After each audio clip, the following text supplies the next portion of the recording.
Hello everyone, स्वागत है आप सभी के एक बार फिर 10 मिल पॉइंट इंस्टीट्यूट इंदौर में। आशा करता हूँ आप सब बहुत अच्छे होते हैं। ठीक है, चलिए स्टार्ट करेंगे। सॉरी बहुत अच्छे होंगे। ठीक है, तो स्टार्ट करेंगे आज की अपनी क्लास। और आज एक नया अभियान शुरू करने जा रहे हैं Madhya Pradesh NHM national health mission के थ्रू, जो आपके सब इंजीनियर की वैकेंसी आई हुई है। ठीक है, इसके रिगार्डिंग आपकी ये कंप्लीट डेडिकेटेड क्लास हमारी स्टार्ट हो चुकी है। ठीक है, तो आई होप आप सभी को मेरी वॉइस प्रॉपर आ रही है। अगर आ रही है तो एक बार बता दीजिए, देन अपन क्लास को आज का प्रैक्टिस सेशन स्टार्ट करते हैं। ठीक है, एक बार दोस्तों तक शेयर भी कर दीजिए आप लोग।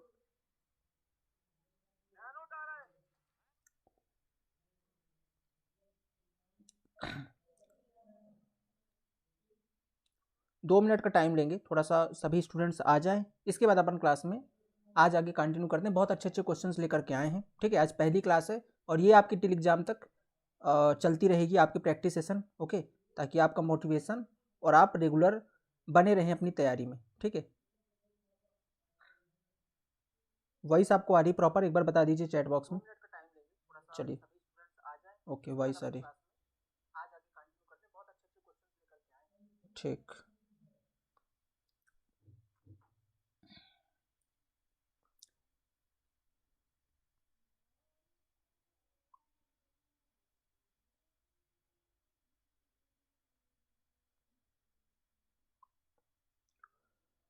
चलिए भाई तो 14 लोग आ चुके हैं।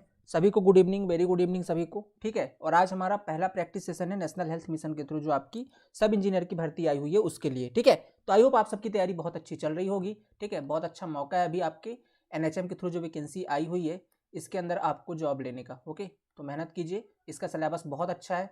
बहुत अच्छा कहने का मतलब ये है कि इसके अंदर आपका केवल टेक्निकल पोर्सन है। ठीक है, जो बहुत ईजी है आपको क्रैक करना है इस एग्जाम के अंदर। ठीक है, सिलेबस वगैरह आपने पिछले वाली वीडियो के अंदर डिस्कस कर रखा है। ठीक है, तो प्रैक्टिस सेशन का हमारा ये एपिसोड नंबर फर्स्ट है। गुड इवनिंग सभी को भाई, गुड इवनिंग। ठीक है, एपिसोड फर्स्ट है और हम स्टार्ट कर रहे हैं इसके अंदर QSC वाले पार्ट से। ठीक है, हम स्टार्ट कर रहे हैं अपने QSC वाले पार्ट से। चलते हैं अपने अगली स्लाइड के अंदर। ओके, मैं आपको दिखाता हूँ आज हमने किसका क्या क्वेश्चन लिया है। QSC क्वेश्चन लिया हुआ है। ओके, तो QSC के अंदर चूंकि देखो QSC लेने का मतलब है क्योंकि इसका 20% का वेटेज है आपके NHM के अंदर। ठीक है, 20% का वेटेज है, बहुत ज़्यादा वेटेज है QSC का। तो कम से कम इसके 150 से 200 क्वेश्चन अपन करेंगे। आज मैं 30 से 40 क्वेश्चन लेकर के आया हूँ। कल थोड़ा और क्वेश्चन बढ़ा देंगे जैसे जैसे आपकी थोड़ी प्रेजेंस बढ़ती जाएगी। डेली हमारी क्लास रात को 9:30 बजे होगी। ठीक है, प्रैक्टिस सेशन आपका, तो आपको डेली 9:30 बजे जुड़ना है। ये एपिसोड आपका चलते रहेंगे एग्जाम के पहले तक। रात को मैं ही डेली आपकी 9:30 बजे ये क्लास लेकर के आऊँगा। ठीक है, तो स्टार्ट करते हैं अब। NHM मध्य प्रदेश NHM का ये कारवा आज से आप शुरू हो रहे हैं 10 बिल पॉइंट के साथ। ठीक है, तो देखिए थोड़ा सा इन्फॉर्मेशन देना चाहता हूँ। मध्य प्रदेश NHM के थ्रू जो आपकी सब इंजीनियर की भर्ती आई है, 55 पोस्ट हैं इसके अंदर। ठीक है, और इसका अगर आप कंप्लीट क्रैश कोर्स चाहते हैं, क्रैश कोर्स ये उनके लिए ठीक है देखिए क्या, देखिए कुछ टॉपिक अगर एक्स्ट्रा है इसके अंदर। ठीक है, NHM के अंदर, तो ये उनके लिए जिन्होंने अभी सब इंजीनियर की तैयारी अच्छे से नहीं करी है, वो लोग करना चाहते हैं, कंप्लीट डेडिकेटेड बैच चाहते हैं इसके ऊपर। तो ये हमारा बैच अवेलेबल है 10 बिल पॉइंट ऐप के अंदर। ठीक है, तो आप जा सकते हैं 10 बिल पॉइंट ऐप के अंदर और NHM का कंप्लीट कोर्स अवेलेबल है, आप उसे भी ज्वाइन कर सकते हैं। ठीक है, अगर कोई फर्दर इन्फॉर्मेशन चाहिए तो कॉन्टैक्ट नंबर से इन पे आप कॉल व्हाट्सअप कर सकते हैं। ठीक है, अब चलते हैं अपन अगली अपने पहले क्वेश्चन के अंदर। QSC का ये पहला क्वेश्चन है, इसके अंदर हमने वही क्वेश्चन लिए जो आपके NHM के अंदर पूछे जा सकते हैं। ठीक है, एकदम एक्सपेक्टेड क्वेश्चन है। इसके अंदर अभी SSCJ क्वेश्चन चल रहे हैं, आगे आने वाले टाइम पर हम इसके अंदर आपके और जो अदर एग्जाम्स है, चाहे गुप्तन गुप्ता वाली बुक होगी या और जो अदर बुक्स हैं जहाँ से भी इंपॉर्टेंट क्वेश्चन बन सकते हो, सारी चीज़ें इसके अंदर लेकर के आएंगी। ओके, तो स्टार्ट करते हैं आज की क्लास। आप लोग इसका आंसर दीजिए। ठीक है,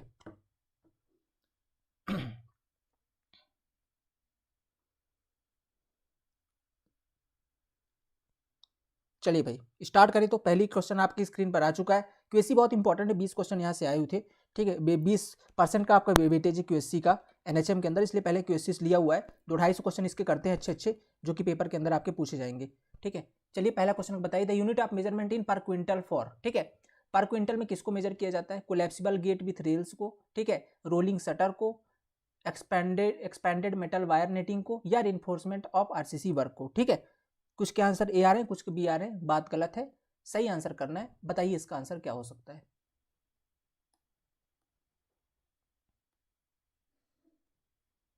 ठीक है, माल सिंह B बोल रहे हैं, B भाई गलत आंसर है। ठीक है, रोलिंग शटर आप नहीं लेते हैं। देखिए समझिए, ये जितने चाहे आपका कोलैप्सिबल गेट हो गया, ये भी अपन मीटर स्क्वायर के अंदर लेते हैं। ठीक है, आपका चाहे रोलिंग शटर हो गया, ये भी हम मीटर स्क्वायर के अंदर लेते हैं। ठीक है, एक्सपांडेड मेटल नेटर वायलिंग, ये भी अपन मीटर स्क्वायर के अंदर लेते हैं, तीनों चीजें अपन लेते हैं स्क्वायर मीटर या मीटर स्क्वायर के अंदर।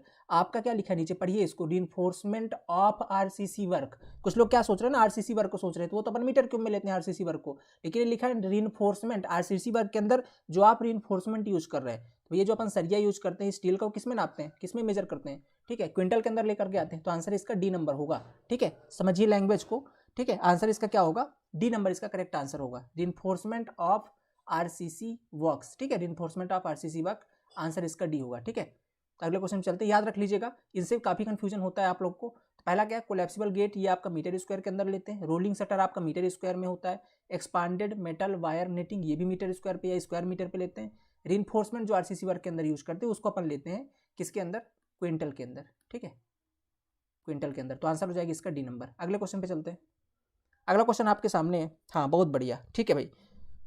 अब क्या थोड़ा सा आज पहली क्लास है, आज थोड़ा सा स्टूडेंट की संख्या कम है, निश्चित तौर पर कल से जब रेगुलरिटी आ जाएगी, ठीक है, तो आपके जो और स्टूडेंट्स हैं वो बढ़ जाएंगे। आज हमने थोड़ा सा अपडेट किया है अपनी टेक्नोलॉजी पर भी, पावर पॉइंट पर आए हैं। एक बार बताइए ये सब कुछ सही लग रहा है पैटर्न, ठीक है, ये पैटर्न सही लग रहा है। अगला क्वेश्चन आपकी स्क्रीन पर है, आंसर भी दीजिए।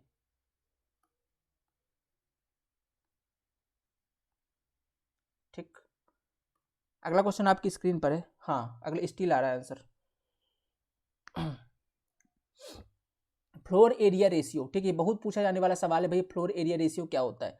फ्लोर एरिया रेशियो का मतलब क्या होता है, ठीक है, आंसर कर रहे हैं C, total floor area minus area of ground floor. देखो डायरेक्टली अपन आंसर पे क्लिक करेंगे, जो फ्लोर एरिया रेशियो होता है होता है total floor area of all floors. All floors का मतलब आपने कितने फ्लोर बना रखे हैं, ठीक है, उस पर्टिकुलर प्लॉट के अंदर। टोटल प्लॉट के अंदर जितने भी आपने फ्लोर बना रखे हैं, total floor area of all floors divided by, इसका मतलब डिवाइडेड, ठीक है, divided by area of plot. तो आंसर क्या हो जाएगा इसका सी नंबर, ठीक है, सी इसका करेक्ट आंसर है, ओके।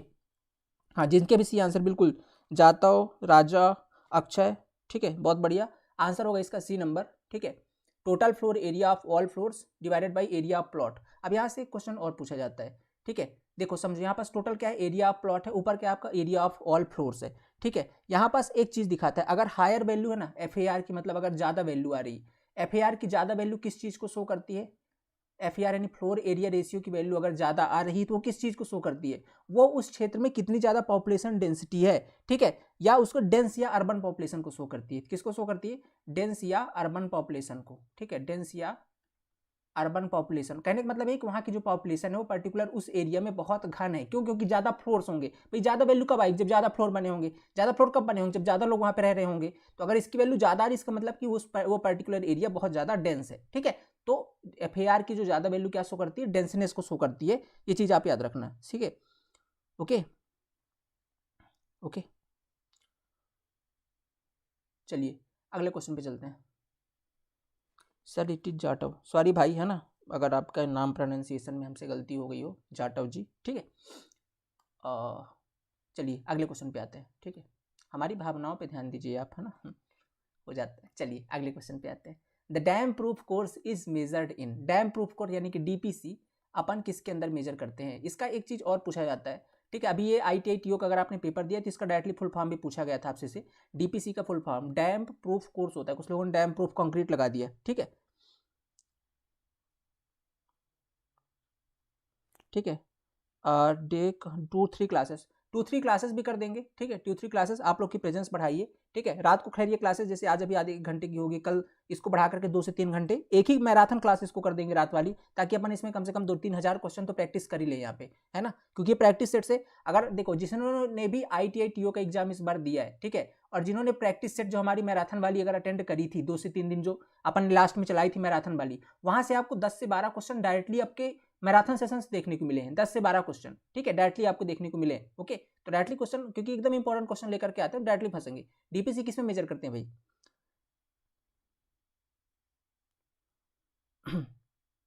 बी आंसर, बहुत बढ़िया, एरिया मेजर करते हैं, ठीक है भाई। एरिया की यूनिट क्या होती है, मीटर स्क्वायर में, इसको अपन एरिया ही इसका लेते हैं, ठीक है। इसकी लेंथ और इसकी विड्थ लेते हैं, इसकी डेप्थ क्योंकि बहुत पतली होती है, 2.5 सेंटीमीटर की डीपीसी लेते हैं अपन, 2.5 सेंटीमीटर की डालते हैं, ठीक है। तो वो अपन इसकी थिकनेस नहीं लेते हैं, अपन इसकी केवल इसको एरिया लेते हैं, ठीक है, मीटर स्क्वायर में इसको मेजर करते हैं। तो आंसर क्या हो जाएगा इसका, बी आंसर करेक्ट, ठीक है। चलिए भाई अगले क्वेश्चन पे चलते हैं। अगला क्वेश्चन आपके सामने है, the most reliable estimate is, इन सब में सबसे ज़्यादा मोस्ट रिलायबल यानी कि विश्वसनीय एस्टीमेट कौन सा होता है? प्लिंथ एरिया एस्टीमेट होता है, डिटेल्ड एस्टीमेट होता है, प्रिलिमिनरी एस्टीमेट होता है या क्यूब रेट एस्टीमेट होता है? ठीक है, अगले क्वेश्चन का आंसर बताइए। अगले क्वेश्चन का आंसर बताइए क्या होगा? The most reliable estimate is, इनमें से मोस्ट रिलायबल एस्टीमेट क्या है? हाँ, सबके में आया था, ठीक है, सबके में आया था श्वेता, ठीक है, सबके में आया था। ये वाला जो क्वेश्चन है आपका डीपीसी का फुल फॉर्म आया हुआ था, ठीक है।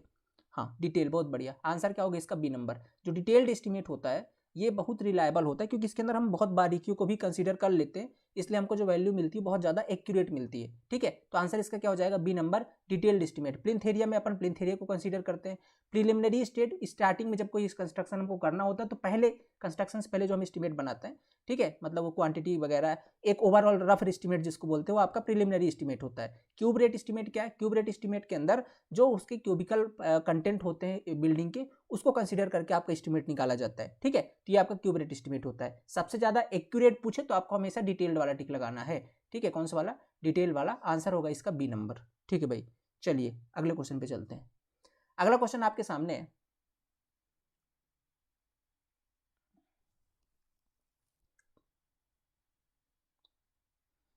कंटिन्यू चलेगा ये सेशन, ठीक है। ये सेशन आपका टिल एग्जाम तक कंटिन्यू चलेगा।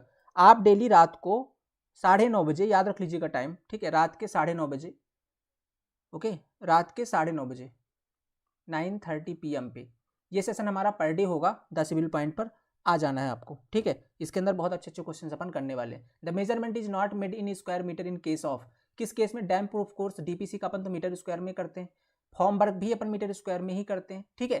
कंक्रीट जेफरीज ये भी अपन किस में? मीटर स्क्वायर में ही करते हैं। तो बचा क्या फिर? बोल रहा है जिसको मीटर स्क्वायर में नहीं करते हैं, आरसी छज्जा। जो आपका आरसी छज्जा होता है, छज्जा मतलब आरसी का एक क्यूबिकल एलिमेंट होता है, इसको अपन किसके अंदर लेते हैं? इसको लेते हैं अपन क्यूबिक मीटर में या मीटर क्यूब के अंदर, ठीक है। तो ये आपका नहीं है, आंसर इसका डी नंबर होगा, ठीक है। एग्जाम कब है पूछ रहे नहीं थी, एग्जाम इसका जनवरी के अंदर एक्सपेक्टेड है, ठीक है, जनवरी के अंदर एक्सपेक्टेड है। अभी आपका चल रहा है क्या? दिसंबर ऑलमोस्ट खत्म हो चुका है, 20 से 25 दिन हो सकता है एटमैक्स आपका लगेगा। 20 से 25 दिन के अंदर आपका इसका 10 से 15 दिन में खैर इसका एडमिट कार्ड भी आ जाएगा। एटमैक्स मान लो कि 20 से 25 दिन आपके पास बचे हैं, ठीक है, इसके अंदर। तो अच्छे से मेहनत करिए, ओके। और अगर कोई सब्जेक्ट ऐसा है जो नहीं पढ़ा हुआ है, क्रैश कोर्स भी अवेलेबल है, आप कोर्स भी देख सकते हैं, ठीक है। बाकी प्रैक्टिस आपको यहाँ पर मिलते जाएंगे। अभी क्या इसका सब्जेक्ट वाइज करते हैं, ठीक है, क्वेश्चन अपन सब्जेक्ट वाइज कर रहे हैं, एक एक करके सारे सब्जेक्ट के। ऐसे अपना टारगेट है कि हर क्वेश्चन के लगभग 100 क्वेश्चन अपन कर ले, 100 200 क्वेश्चन एक सब्जेक्ट के कर लेते हैं। 10 को सब्जेक्ट है, लगभग 2-3 हज़ार क्वेश्चन हो जाए इस सेशन के अंदर जब तक आपका एग्जाम हो, ठीक है। बस ऐसे ही सब्जेक्ट वाइज लेकर के चलेंगे। चलिए भाई, चलिए क्वेश्चन का आंसर दीजिए। 6वां क्वेश्चन आपके सामने है। For 1 square metre single brick flat soling, ठीक है, 1 square metre single brick flat soling conventional size, the number of brick required. देखिए ब्रिक की साइज अगर आप बात करते हैं कन्वेंशनल साइज की तो कुछ ऐसी ब्रिक होती है आपकी, ठीक है। जस्ट सेकेंड,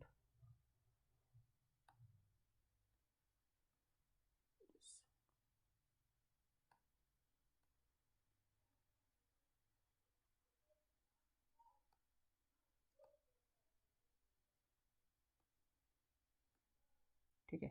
आपकी जो ब्रिक की साइज होती है कुछ ऐसी होती है, ओके, इस तरीके से आपका ब्रिक होता है, ठीक है। अभी जो ब्रिक की साइज होती है आपकी 225 इंटू 125 इंटू 75 होती है, ठीक है, सॉरी 250 इंटू 125 इंटू, ये जो वाली साइज होती है 250 होती है, ये वाली जो होती है आपकी 125 होती है, और जो इसकी थिकनेस होती है कितनी होती है? ये वाली 125 होती है, और जो इसकी थिकनेस होती है ये आपकी कितनी होती है? ये होती है आपकी 75 mm, ठीक है। ये कन्वेंशनल साइज की, कन्वेंशनल साइज जो ब्रिक होता है इसकी साइज है, ठीक है। अब आपसे क्या पूछ रहा है यहाँ पे? कन्वेंशनल साइज ब्रिक में 1 square metre single brick flat soling.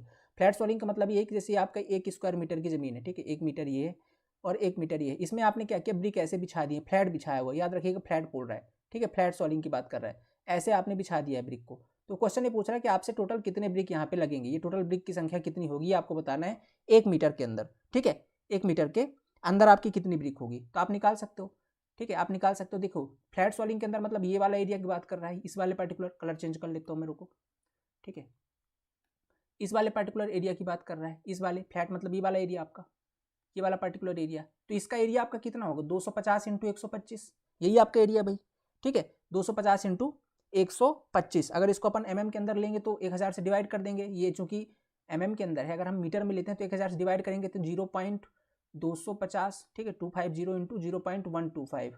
अगर इसको अपन इक्वल करते हैं दोनों का, ठीक है, तो कितनी वैल्यू निकल कर आती है, ये वैल्यू आ जाती है आपकी 0.013,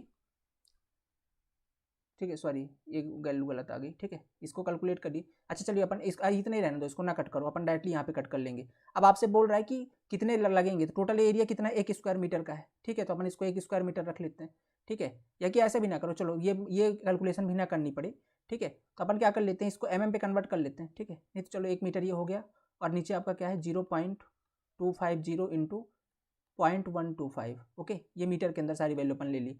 इसको अगर आपको mm के अंदर लेना है, ठीक है, ये मीटर स्क्वायर में, तो mm के अंदर भी ले सकते हो, थोड़ा इजी हो जाएगा कैलकुलेशन, 1000 mm इंटू 1000, ठीक है, ऊपर अगर अपन कर देते हैं, और नीचे अपन सिंपल रख लेंगे 250 इंटू 125। अब इसको आप कटपिट कर सकते हो, इसको अगर आप कटपिट करोगे, ठीक है, तो आंसर आपका निकल कर आएगा 32, आंसर आपका निकल कर आएगा कितना 32, तो आंसर आपका कौन सा हो जाएगा, सी नंबर, ठीक है, हाँ हाँ बिल्कुल 31.2 आ रहा है, तो आंसर आप क्या है, अपन नियर बाई आंसर पे जाएंगे, 32 इसका करेक्ट आंसर है, ठीक है, 32 इसका करेक्ट आंसर है। तो समझ गए ना, इसमें दो तरीके के क्वेश्चन आपसे पूछेगा पेपर के अंदर, इसमें आपसे दो तरीके के क्वेश्चन पूछेगा, एक तो आपसे पूछेगा फ्लैट सॉल्विंग का, यहाँ पे किसका पूछा, फ्लैट सॉल्विंग का, एक पूछेगा आपका एज सॉल्विंग का, ठीक है, एक पूछेगा एज, तो एज के अंदर आपको ये वाली एज लेनी है इसकी, ठीक है, ये वाली एज, और इस वाली एज का जो साइज क्या होगा आपका 75 इंटू 125। तो जैसे आपने यहाँ पास 1 मीटर वाला लिया, 1 मीटर को डिवाइड किया इसके इस वाले एरिया से, सरफेस एरिया से 250 इंटू 125 वाले से, वहां पर जब आपसे एज वाला पूछेगा तो आप इसमें 75 इंटू 125 से डिवाइड कर दीजिएगा,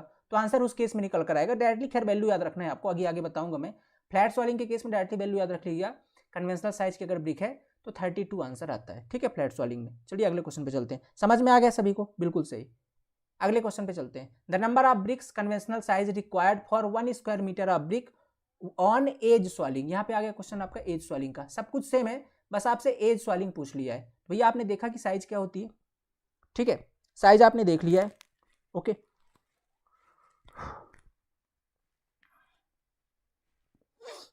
ठीक है। एज सॉल्विंग के अंदर आप क्या करेंगे, 1 स्क्वायर मीटर का तो आपका है ही टोटल, अगर चलो इसको अपन mm पे कर लेते हैं तो 1000 mm, ठीक है, इंटू 1000, ओके, ये तो ऊपर का एरिया हो गया आपका, और नीचे किससे डिवाइड करेंगे इस बार, 125 mm इंटू 75 mm, ठीक है। अब इसको अपन डिवाइड करेंगे यहाँ से, तो जो आंसर निकल कर आएगा वो होगा आपका 54 आएगा, ठीक है, 54 ब्रिक्स, 54 ब्रिक्स, ठीक है, तो आंसर आपका क्या हो जाएगा 54, करेक्ट आंसर आपका पहला है, ठीक है, 54। तो दोनों केस में आपको याद रखना है, अगर आपसे पूछ ले कि फ्लैट सॉल्विंग, तो फ्लैट सॉल्विंग के केस में आपका होता है कितना 32, और अगर पूछे एज सॉल्विंग, तो एज सॉल्विंग के केस में कितना होता है आपका 54 होता है, ठीक है। तो ये आपको याद रखना है, दोनों केस के क्वेश्चन बहुत ज्यादा पूछे जाते हैं पेपर के अंदर, दोनों को आपको जरूर याद रखना है, ठीक है। चलिए अगले क्वेश्चन पे, आ रहा है समझ में, एक बार थम्स अप कर दीजिए आप लोग अगर यहां तक कॉन्सेप्ट क्लियर है तो।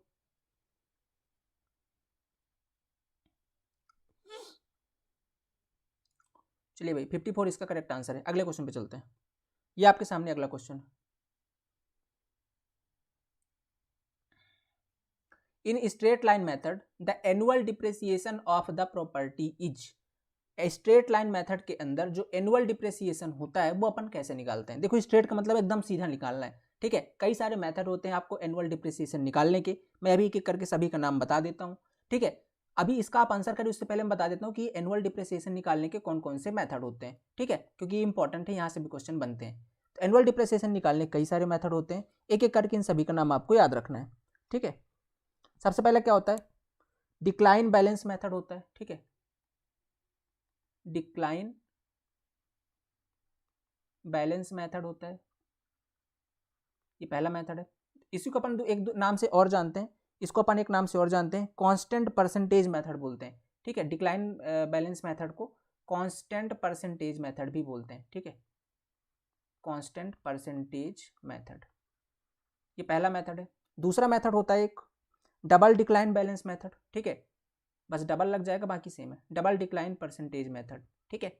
इसके बाद आपका जो तीसरा मेथड होता है, तीसरा आपका सम ऑफ ईयर डिजिट मेथड, ठीक है, सम of year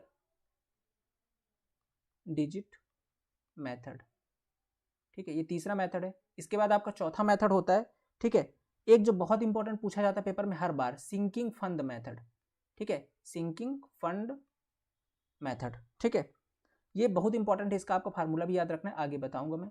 sinking fund method ये इंपॉर्टेंट है, सिंकिंग फंड, बाकी इनसे क्वेश्चन केवल नाम इंपॉर्टेंट है, ठीक है। एक स्ट्रेट लाइन मेथड है जो आप अभी यहाँ पे पढ़ रहे हो। स्ट्रेट लाइन मेथड के अकॉर्डिंग आपका क्या होगा आंसर, आंसर कुछ लोग ए कर रहे हैं, कुछ लोग सी कर रहे हैं, आंसर एक्चुअल में क्या है, ठीक है, आंसर आपका एक्चुअल में क्या है, देखो भाई आंसर इसका है, ठीक है, आंसर इसका है सी नंबर, ठीक है, आंसर इसका क्या है, original cost minus scrap value out of life in year, ठीक है, माइनस करते हैं, देखो सिंपल सी बात है, यहाँ पे स्क्रैप वैल्यू को माइनस करने के बाद जो एक्चुअल बचता है वो आपका एनुअल डिप्रिसिएशन कहलाता है, तो आंसर आपका सी नंबर होगा, original cost minus scrap value out of life in year, ठीक है, तो आंसर क्या होगा इसका, सी नंबर करेक्ट आंसर है, ओके, आंसर क्या होगा C number, straight line method के according original cost minus scrap value out of life in year, ये इसका करेक्ट आंसर है, ठीक है। चलिए अगले क्वेश्चन पे, ये आपके सामने अगला क्वेश्चन है, ठीक है, याद रखना है, आपके सामने अगला क्वेश्चन आ चुका है, the quantity of brick work in foundation and per day पर मैसन शुड बी, ठीक है, quantity of brick work, foundation के अंदर जो ब्रिक वर्क में एक मैसन एक दिन में कितना कार्य कर सकता है, कितने क्यूबिक मीटर कर सकता है और ब्रिक की संख्या कितनी है, डायरेक्टली वैल्यू इसको बहुत इंपॉर्टेंट है, याद रखना है।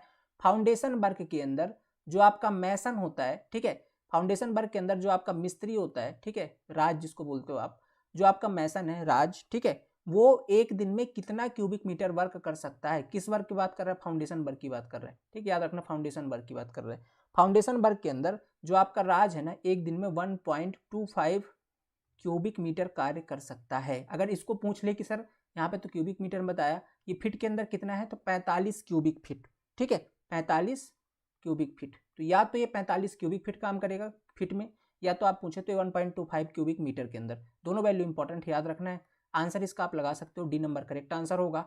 पूछे कितने ब्रिक का कार्य करेगा, ठीक है, ब्रिक कितने यूज हो गए, ठीक है, तो एक दिन में ये 600 ब्रिक वर्क कर सकता है, ठीक है, 600 नंबर ऑफ ब्रिक वर्क का कार्य फाउंडेशन के अंदर कर सकता है एक मैसन एक दिन के अंदर, ठीक है, ये जो डाटा मैंने लिखा है ये इंपॉर्टेंट है, याद रखना है, ठीक है, ओके, चलिए बहुत बढ़िया, ठीक है, अगले क्वेश्चन पे चलते हैं।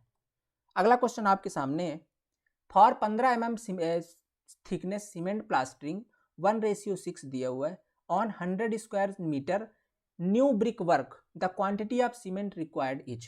कहने का मतलब ये है कि 15 मिलीमीटर थिकनेस की प्लास्टरिंग करनी है 100 square metre new brickwork के अंदर, आपको क्वांटिटी ऑफ सीमेंट बताना है अगर रेशियो प्लास्टरिंग का या मोटार का रेशियो 1:6 हो तो, ठीक है। सर प्लीज़ कंफर्म कर दो इस बार 40% अलग अलग नॉन टेक्निकल और टेक्निकल में लाना जरूरी है था। देखो वहाँ पे सेक्शनल लिखा हुआ है, ठीक है, समूहवार 40% लिखा हुआ है, ठीक है, अगर आप नोटिफिकेशन देखते हैं तो उसमें लिखा है समूहवार 40% होना चाहिए, ठीक है, होना चाहिए। और जब आप सिलेबस देखते हो अपना, सिलेबस के अंदर दो चीज़ें दिखाई गई हैं, इसके ऊपर मैं एक डिटेल वीडियो भी लेकर के आने वाला हूँ क्योंकि एक बहुत ज़्यादा लड़कों कमेंट आ रहे हैं, ठीक है, बहुत ज़्यादा लड़कों कमेंट आ रहे हैं, तो समूह बार 40% होना चाहिए। और जब आप पेपर देखते हो सिलेबस तो वहाँ पर लिखा हुआ है समूह फर्स्ट में आपका टेक्निकल पोर्शन, ये sorry non tech portion, non tech में 7 सब्जेक्ट के नाम लिखा हुआ है, और समूह 2 के अंदर आपका सिविल टेक्निकल लिखा हुआ है। इसका मतलब यही हुआ कि दोनों के अंदर होना चाहिए। इसके अंदर और कन्फर्मेशन के साथ मैं वीडियो लेकर के आऊँगा बहुत जल्द, ठीक है, जुड़े रहिए चैनल पे, मिल जाएगा आपको वीडियो। पर फिलहाल यही है कि दोनों में जहाँ तक 90% संभावना है कि दोनों के अंदर ही है, ठीक है, दोनों के अंदर आपको 40% चाहिए होगा। चलिए भाई अगले क्वेश्चन पे चलते हैं, इसका बताइए क्या होगा, ठीक है, इसका आंसर क्या होगा। For 15 mm thickness cement plastering 1:6 का दिया हो, इसके ऊपर एक डिटेल वीडियो आ जाएगा, परेशान मत होइए, ठीक है। इसका आंसर बताइए क्या होगा, ठीक है। तो देखिए भाई सबसे पहले आपने क्या है, इसकी अपन क्वांटिटी निकाल लेते हैं। तो आपको 100 स्क्वायर मीटर का पूछ रहा है और 15 mm थिकनेस दिया हुआ है, तो ये तो मीटर के अंदर मतलब 100 मीटर स्क्वायर में है, इसकी थिकनेस से गुणा कर देते हैं, पहले इसको बदलना पड़ेगा मीटर के अंदर। 15 को मैं 1000 से डिवाइड कर दूंगा तो ये बन जाएगा मीटर के अंदर, ठीक है। तो टोटल क्वांटिटी कितनी आ जाएगी भैया, ये 2 जीरो से 2 जीरो खत्म, 10 से डिवाइड करूँगा मैंने 0.15, बात से सॉरी 0.15 नहीं आएगा, ठीक है, 1.5 आएगा, कितना आएगा 1.5, 10 से डिवाइड करूँगा 1.5 मीटर क्यूब, ये टोटल क्वांटिटी आ गई आपकी प्लास्टरिंग की, सही बात है क्या, ठीक है ना। टोटल प्लास्टरिंग की क्वांटिटी कितनी आ गई 1.5 मीटर क्यूब। अब ये बताइए जब अपन प्लास्टरिंग करते हैं तो मान लो कि जो वॉल्यूम ऑफ वाइट्स है, ठीक है, वॉल्यूम ऑफ वाइट्स क्योंकि दीवार के अंदर आप कर रहे हो, वॉल्यूम ऑफ वाइड्स है, ये मान लो कि 60%, ऐसा अपन एज्यूम करते हैं कि 60% आपके वॉल्यूम ऑफ वाइड्स प्रेजेंट है, ठीक है। कितने परसेंट प्रेजेंट है? 60%। तो कहने का मतलब है कि 60% आपको मोटार ज़्यादा लगेगा, यही मतलब हुआ ना भाई। जितना मोटार आप ला रहे हो वो तो आप फ्लैट मान करके आपने निकाला ये क्वांटिटी 1.5। अब अगर 60% वाइड्स है तो वाइड्स में 60% मोटार घुस जाएगा, ठीक है। तो आपको 60% और मोटार देना होगा, ठीक है। तो अगर आप यहाँ पे देखोगे तो आपको मतलब अगर आपका मोटार 1 होता तो आपको 60% बढ़ाना होगा, मतलब 1.6, पर एक्चुअल में मोटार कितना है? 1.5। तो अब एक्चुअल क्वांटिटी कितनी होगी? इस 1.5 को 60% बढ़ा देंगे। 60% बढ़ाना मतलब ये है कि 1.6 का गुणा कर देना, ठीक है, यही मतलब 60% बढ़ाने का। तो इसको गुणा कर दीजिए, कितना आ रहा है? ये आ जाएगा 2.4 मीटर क्यूब। ये आपकी टोटल क्वांटिटी है मोटार की, ठीक है, टोटल क्वांटिटी ऑफ मोटार, ठीक है। ये टोटल क्वांटिटी आपकी किसकी है? मोटार की। ओके, अब इसके अंदर आपका सैंड भी है और सीमेंट भी है। हमसे पूछा है केवल सीमेंट का, तो हम सीमेंट का कैसे निकालेंगे? तो देखो यार, सीमेंट और सैंड का रेशियो कितना दिया है? 1:6। दोनों को जोड़ देते हैं क्योंकि दोनों मिला करके ही आपका क्या बना हुआ है? दोनों मिला करके आपको 2.4 मीटर क्यूब बना हुआ है। दोनों को जोड़ देते कितना हो जाएगा? 7। लेकिन हमको चाहिए सीमेंट, और सीमेंट का भाग है 1। मैथा आपने पढ़ा होगा मैथमेटिक्स के अंदर, 1/7, ठीक है, दोनों को जोड़ के।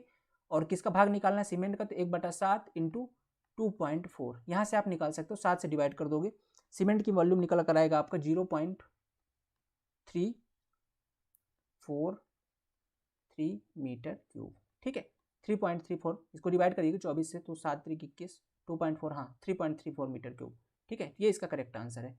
अब ये कौन से ऑप्शन से मैच कर रहा है? ठीक है, ये एक्चुअली मीटर क्यूब है, ठीक है, इसकी पावर है, ये बगल में आ गया है, यहाँ पे है, तो आंसर आपका कौन सा होगा? डी नंबर, सही है। सर प्लास्टरिंग कैसे निकला? हाँ, प्लास्टरिंग कैसे निकला भैया? प्लास्टरिंग देखो ना आपके सामने, 15 mm की थिकनेस है, 100 स्क्वायर मीटर पे करना है। अब समझो आप, 100 स्क्वायर मीटर पे करना है और 15 मीटर थिकनेस की, तो टोटल क्वांटिटी कितनी होगी? 100 × 15 होगी ना। अब ये 15 mm में है और ये 100 स्क्वायर मीटर में है, तो पहले mm को बदलना पड़ेगा इस मीटर के अंदर, और mm को मीटर बदलने के लिए 15 को भाग देना पड़ेगा 1000 से। नहीं समझे भाई? mm को बदल रहे हैं अपन मीटर के अंदर, तो 1000 से भाग देंगे, तो कितना बन गया? 0.015 बन गया ये, ठीक है। अब 0.015 को आप गुणा करिएगा 100 मीटर से, 100 स्क्वायर मीटर से, तो 2 स्थान खसकेगा, 0 पॉइंट क्या हो जाएगा? सॉरी 1.5 मीटर क्यूब बन जाएगा। नॉर्मल गुणा है यार ये, तो 1.5 तो टोटल हो गया आपका, ठीक है। अब इसके बाद 60% वाइड्स अपन इंक्रीज कर रहे हैं वाइड्स के लिए। भाई मान के चल रहे हैं ना कि 60% दीवार में वाइड्स हैं जहाँ पे प्लास्टर भर जाएगा, तो एक्चुअल में आपको 60% से जितना आपको मोटार जरूरत है उससे 60% और डालना पड़ेगा, क्योंकि मोटार आपका जाएगा वाइड्स के अंदर, ठीक है। तो 60% हमने एक्स्ट्रा मान लिया, तो टोटल क्वांटिटी को 60% बढ़ा दिया। 60% बढ़ाना मतलब 1.6 से गुणा कर दिया, ठीक है। तो ये आपकी टोटल क्वांटिटी है। अब पूछा है कि सीमेंट बताइए साहब कितना है इसके पास, तो देखिए सीमेंट 1:6 है, ठीक है, 1:6 टोटल क्वांटिटी है। अब दोनों मिल करके 6 और 7 मिला दे तो किसके बराबर है? 2.4 के। हमको चाहिए सीमेंट का। जीरो सभी को डिवाइड कर दीजिए 7 से, 7 से डिवाइड करेंगे तो 1 का मान आएगा, 1 से गुणा करेंगे तो आ जाएगा सीमेंट की क्वांटिटी। सिंपल सा मैथमेटिक्स है बस, ठीक है। आ गया समझ में? चलिए भाई, क्लियर सर, बहुत बढ़िया। चलिए अगले क्वेश्चन पे, आंसर आपका डी नंबर है। ये क्वेश्चन पूछेगा, प्लास्टरिंग से क्वेश्चन पूछता ही है, इसलिए मैंने थोड़ा सा इसको अच्छे से बता दिया है, आप ना भूलो। अगला क्वेश्चन आपके सामने, the woodwork should be measured to nearest. Woodwork आपका कहाँ तक मेजर करते हैं? नियरेस्ट कहाँ तक मेजर करते हैं, ठीक है। तो बाबू याद रखना वुड वर्क, ठीक है। अगर आपसे पूछे कि वुड वर्क आप कहाँ तक मेजर करिएगा, ठीक है, ओके, वुड वर्क आप कहाँ तक मेजर करिएगा, तो ये होता है आपका नियरेस्ट 2 mm तक। कितने तक? 2 mm तक। अब इसमें चूंकि मीटर में दिया है वैल्यू, मैच कर लीजिए, आंसर आपका बी नंबर आएगा। 2 mm तक इसको अपन लेते हैं, ठीक है। सर रिजल्ट का कुछ बताएं। देखो यार, सब ग्रुप 2 का रिजल्ट आ चुका है, ठीक है, और उसका पेपर आपके बाद हुआ था। आपका पेपर हुआ था 6 नवंबर से स्टार्ट, ठीक है, और उनका पेपर हुआ था आपका 18 या 19 नवंबर को। तो उनके आपके बाद जिनका पेपर हुआ उनका रिजल्ट आ चुका है। तो बस ये तलवार लटक रही है, जिस दिन आपका रिजल्ट आ जाए, चूंकि एस्पिरेंट ज़्यादा है सब इंजीनियर पे, लगभग 95-94 हज़ार, ठीक है, फिर भी गिरी हालत में 80-82 हज़ार लोगों ने तो पेपर दिया ही होगा। इनका रिजल्ट तैयार करने में थोड़ा सा इसलिए मेरे को लग रहा है टाइम लग रहा है, ये एक्सपेक्टेड है मेरा, ठीक है, ऐसा मेरा मानना है, इसलिए थोड़ा सा टाइम लग रहा है। हो सकता है ये बहुत जल्द आ जाए, क्योंकि वो ओबीसी के इस कारण तो नहीं फंसा हुआ है, ठीक है, क्योंकि अभी सब ग्रुप 2 का आ गया रिजल्ट। तो सब इंजीनियर का भी ये मान लीजिए कि दिसंबर कट जाए तो कट जाए, जनवरी का पहला वीक दूसरा वीक पक्का रिजल्ट आना तय है, ठीक है। तो बहुत जल्द आ रहा है रिजल्ट, टेंशन मत लीजिए। चलिए भाई, आंसर इसका ये नंबर है। अगले क्वेश्चन पे चलते हैं। अगला क्वेश्चन आपके सामने है, if D is the diameter of mild steel, MS मतलब mild steel, of tor steel का दिया हुआ है, ठीक है, बार इन एमएम के अंदर दिया हुआ है, the standard weight in KG कितना होगा? स्टैंडर्ड वेट आपसे पूछ रहा है, ठीक है। Okay. General 128, Aditya ji general 128 तो ठीक है, अगर ईडब्ल्यूएस बना होगा तो मान लीजिए नैया आपकी पार हो जाएगी, ठीक है। 128 अगर ईडब्ल्यूएस तो नैया। अभी आज ग्रुप डी का रिजल्ट आया है, ठीक है, ग्रुप डी का रिजल्ट आया है। ईडब्ल्यूएस की कट ऑफ भोपाल जोन से 40% गई है, 40 नंबर पे सिलेक्शन हुआ है, ठीक है। तो भैया ईडब्ल्यूएस वाले के मजे हो रहे हैं। और सब इंजीनियर के अंदर भी सेम चीज होगा। सब इंजीनियर के अंदर अगर आप देखिएगा, ठीक है, सब इंजीनियर के अंदर केवल 5200 एस्पिरेंट हैं ईडब्ल्यूएस के, बहुत कम फॉर्म भरे गए हैं और वैकेंसी ठीक ठाक है, 270-280 सीटें हैं। ईडब्ल्यूएस का कट ऑफ ओबीसी से कम जाना तय है, तो जिनका ईडब्ल्यूएस है उनको तो फायदे होंगे इस बार, ठीक है। जो 125-128 ईडब्ल्यूएस के अंदर है वो मान लो सिलेक्शन तय है, ठीक है। चलो खैर आगे चलो, अब इस पे आते हैं, इसका आंसर बताइए।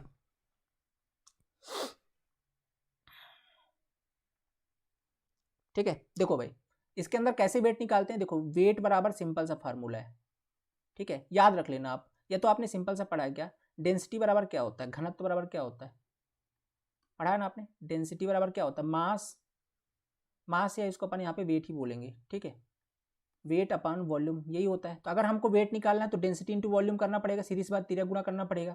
अब डेंसिटी क्या होती है भाई स्टील की, आपको पता है डेंसिटी सर 7850 kg/m³ होती है, बात सही है क्या, kg/m³ होती है। इसका गुणा करेंगे हम वॉल्यूम से, वॉल्यूम क्या होगा, एरिया इंटू क्या होता है, एरिया इंटू लेंथ होता है। अब किसके लिए पूछा है, डी डायमीटर दिया हुआ है आपको, ठीक है, of tor steel in mm the standard weight. अब जब यहाँ पास पर मीटर के लिए पूछा है तो लेंथ आपको 1 मीटर है, डायमीटर डी है, आप एरिया निकाल सकते हैं। कैसे निकालेंगे, π/4 इंटू का डी स्क्वायर, यही होता है ना, π/4 इंटू का डी स्क्वायर। डी दिया है आपको mm के अंदर, तो पहले डी को बदलना पड़ेगा मीटर में, डी को डिवाइड कर दीजिए 1000 से, ठीक है, डी को डिवाइड कर दीजिए 1000 से तो बन गया किस में, मीटर के अंदर। अब डी का स्क्वायर होता है तो टोटल होल स्क्वायर हो जाएगा, तो ये आ गया एरिया, ये वाला पार्ट आपका एरिया हो गया, और इंटू का 1 से गुणा, क्योंकि 1 आपकी लेंथ है, तो ये वाला टोटल पार्ट आपका हो गया वॉल्यूम, और ये वाला पार्ट हो गई आपकी डेंसिटी। टोटल मिलके बना देंगे वॉल्यूम इंटू डेंसिटी, क्या बना देंगे, वेट। तब इसको टोटल कैलकुलेट करिए, तो कैसे करेंगे, 7850 इंटू π/4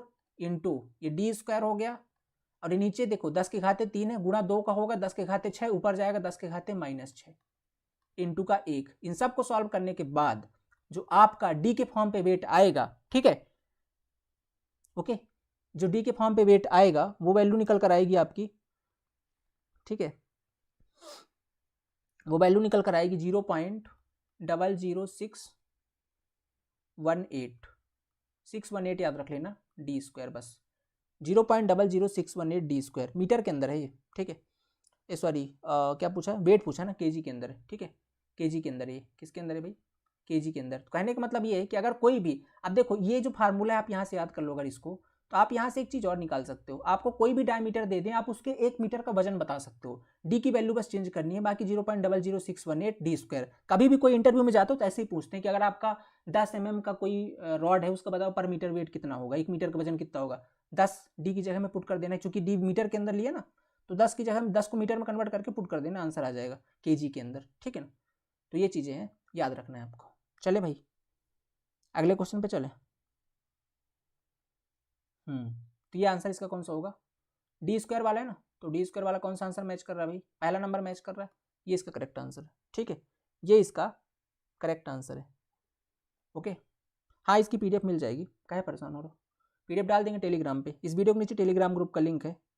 हाँ एक ये वाला फार्मूला होता है, डी स्क्वायर अपान 162, इससे भी निकाल सकते हो अपन, ठीक है, डी स्क्वायर अपान 162 से भी निकाल सकते हो, ठीक है। अगला क्वेश्चन बताइए, the following document contains detailed description of all item of work excluding their quantities along with their current rates, ठीक है, along with their current rate, okay. The following document contain detailed description of all item of work including their quantities along with current rates, ठीक है। वो कौन सा document है जिसके अंदर डिटेल के अंदर डिस्क्रिप्शन होता है सभी आइटम का, ठीक है, okay.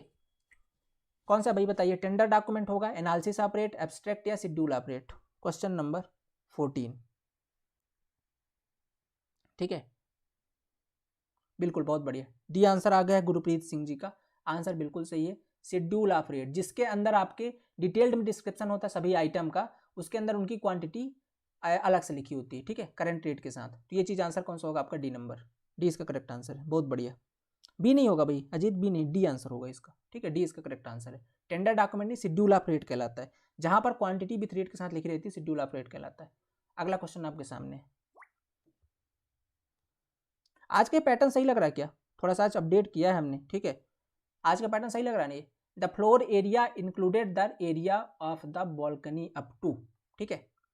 Floor area included area of balcony up to, क्या होगा इसका आंसर?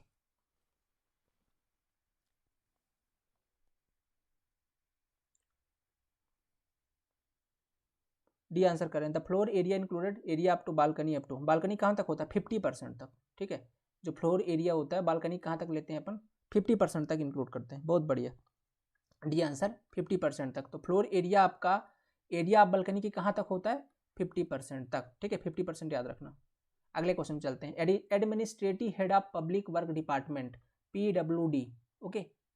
PWD का आपका जो एडमिनिस्ट्रेटिव हेड होता है, ठीक है, वो डायरेक्टली किस जो मतलब डायरेक्टली आपके गवर्नमेंट को रिस्पॉन्सिबल होता है, गवर्नमेंट के लिए रिस्पॉन्सिबल होता है, वो कौन है आपका? कहने का मतलब है PWD का वो एडमिनिस्ट्रेटिव हेड जो डायरेक्टली गवर्नमेंट को रिस्पॉन्सिबल होता है, क्या कहला, कौन है इसमें से? एग्जीक्यूटिव होता है, चीफ इंजीनियर, सुपरिटेंडेंट या असिस्टेंट इंजीनियर, ठीक है। आंसर भी कर रहे हैं एग्जीक्यूटिव। डी आंसर आ रहा है, ठीक है। आदित्य का डी आ रहा है आंसर, ठीक है। क्वेश्चन नंबर 16 का, ठीक है। क्वेश्चन समझ नहीं आया सर। कहने का मतलब है कि एडमिनिस्ट्रेटिव हेड होता मतलब प्रशासनिक अधिकारी।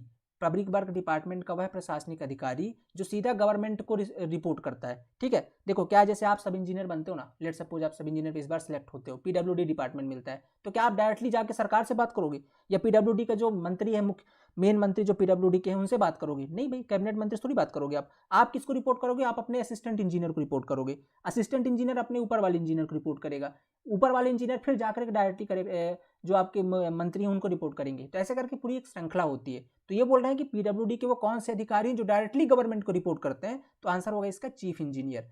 चीफ इंजीनियर के नीचे भी आपके बहुत सारे इंजीनियर एग्जीक्यूटिव होते हैं, ठीक है। एग्जीक्यूटिव इंजीनियर हो गए, फिर इसके बाद आपका असिस्टेंट इंजीनियर हो गए, देन इसके बाद आपका सब इंजीनियर आते हैं। तो ये सबसे बड़ी पोस्ट हो गई जो डायरेक्टली गवर्नमेंट को रिपोर्ट करती है, ठीक है। ये इसका क्वेश्चन है, ठीक है, समझ में? ये आंसर होगा इसका चीफ इंजीनियर। चलिए अगले क्वेश्चन पे चलते हैं। The quantity of would for the shutter of door and window in calculated. Question ये बोल रहा है कि क्वांटिटी जो हम वुड की लेने वाले हैं किसके लिए?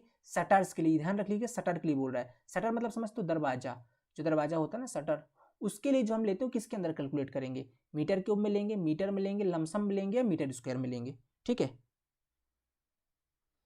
ठीक है, क्या होता है भाई? मीटर क्यूब में, मीटर, लमसम या मीटर स्क्वायर? बताइए आंसर क्या होगा?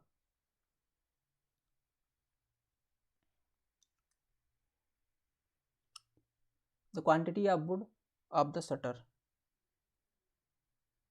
डी आंसर करें, मीटर स्क्वायर। हाँ ये भी सही है, ठीक है। तो जो आपका शटर का एरिया लेते हो किस मीटर स्क्वायर? कोई भी चीज़ अगर पतली है ना और उसका एरिया बड़ा है, लंबाई चौड़ाई एज कंपेयर टू लंबाई, लेंथ एंड ब्रेड्थ की कंपैरिजन में अगर थिकनेस बहुत कम है तो उसको अपन निगलेक्ट कर देते हैं, ठीक है। जैसे यहाँ पे देखो लंबाई और चौड़ाई कितनी ज़्यादा होती है एज कंपेयर टू उसके डोर की थिकनेस को निगलेक्ट करके अपन ले लेते हैं मीटर स्क्वायर में।